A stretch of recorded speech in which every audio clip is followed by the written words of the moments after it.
Romney, a man with few merits that extend beyond his economic and personal success. I'd like to ask you to join with us. Volunteer, donate, or just pass this message along to a friend. Thanks so much. His plans as the future president will impose tax cuts to big businesses and the wealthiest of American citizens. While his Swedish bank accounts fill up due to his own success, the American people's wallets are draining by the second. Is this what we want as the president? Who believe they're entitled to health care, to food, to housing, to you name it. But it's an entitlement, and the government should give it to them. And they will vote for this president no matter what. Someone who is willing to put Big Bird on the guillotine?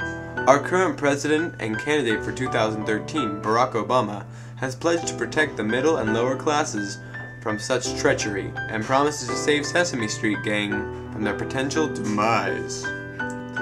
Passing Obamacare in 2010 was one of the many successful things that Obama accomplished in his last term. Whatever the politics, today's decision was a victory for people all over this country whose lives will be more secure because of this law and the Supreme Court's decision to uphold it.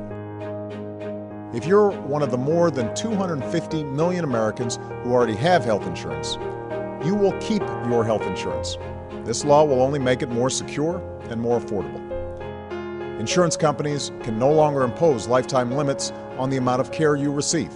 They can no longer discriminate against children with pre-existing conditions. The act will provide everyone with affordable health care. All 5 billion pages of the bill promises that no person will be left behind due to any pre-existing or self-inflicted conditions. All thanks to our wonderful president. The Iraq War has ended and the Afghanistan War is winding to a close. Good evening from Bagram Air Base.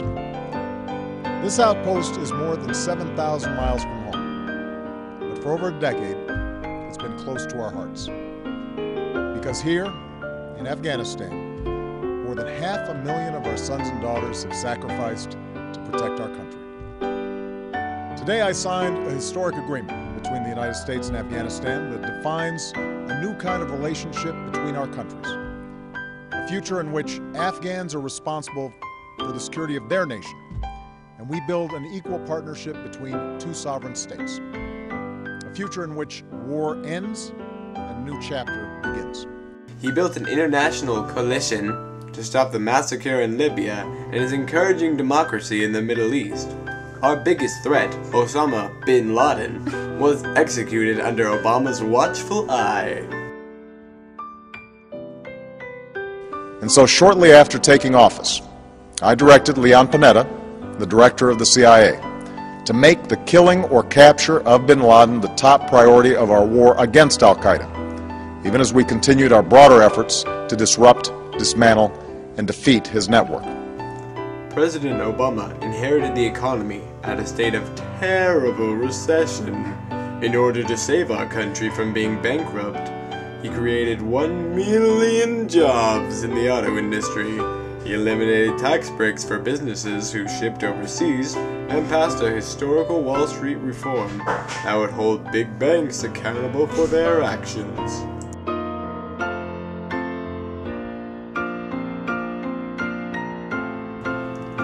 With the American citizens struggling financially, Obama plans to create tax cuts for small businesses and middle-class citizens.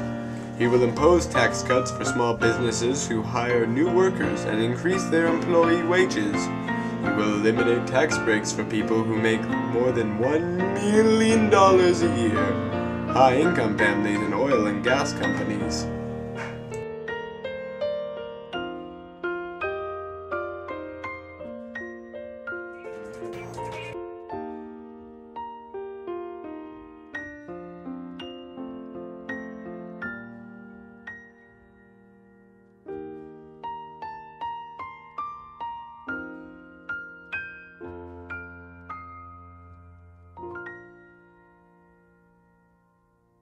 I'm Barack Obama, and I approve this message.